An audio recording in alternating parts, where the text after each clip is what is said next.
రాష్ట్రంలోని అన్ని వర్గాల అభివృద్ధి టీఆర్ఎస్ లక్ష్యమని మంత్రి కేటీఆర్ అన్నారు. 8 ఏళ్లుగా కుల మతాలకు అతీతంగా సంక్షేమ పథకాలను అమలు చేస్తున్నామని చెప్పారు.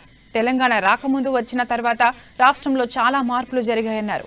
మన్నెగూడలో లారీ ఓనర్స్ డ్రైవర్ల ఆత్మీయ సమ్మేళనం కార్యక్రమంలో పాల్గొన్న మంత్రి కేటీఆర్ అభివృద్ధి విషయంలో ప్రపంచ దేశాలతో హైదరాబాద్ నగరం పోటీ పడుతోందన్నారు. మీతో పాటు మీలో ఒకటిగా మీ అన్నగా కలిసి మెలిసి మిమ్మల్ని అందరినీ ముందుకు నడుపుతున్న గౌరవనీయులు మంత్రివర్యులు పెద్దలు శ్రీనివాస్ గౌడ్ గారు, గౌరవనీయులు స్థానిక శాసనసభ్యులు అన్న, మనకిక్కడ ప్రతిరోజు మరి ఏదో ఒక ప్రోగ్రాం పెట్టుకున్న ఆతిథ్యం ఇచ్చి మమ్మల్ని రోజు పలకరిస్తున్న మా అన్న మంచిరెడ్డి కిషన్ రెడ్డి అన్న గారు, వరంగల్ ఈస్ట్ ఎమ్మెల్యే గారు, సోదరులు గౌరవనీయులు నన్నపనేని నరేందర్ గారు, శాసన మండలి మాజీ సభ్యులు గౌరవనీయులు పెద్దలు కర్నె ప్రభాకర్ గారు, హైదరాబాద్ నగర మేయర్ ఫస్ట్ మేయర్ తెలంగాణ వచ్చిన తర్వాత మా తమ్ముడు బొంతు రామ్మోహన్ గారు, గౌరవ మరి రాజేందర్ రెడ్డి గారు, చాంద్ పాషా గారు, నందారెడ్డి గారు, యాదగిరి గౌడ్ గారు, గౌరవనీయులు భాస్కర్ రెడ్డి గారు, ఇంకా వేదికపైన ఆసీనులైన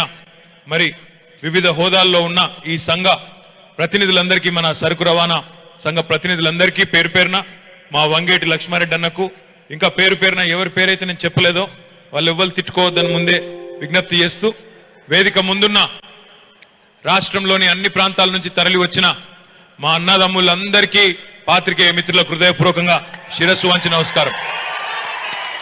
భోజనం అయింది కదా మీది? నాకైతే భోజనం పెట్టలే మీ వాళ్ళు.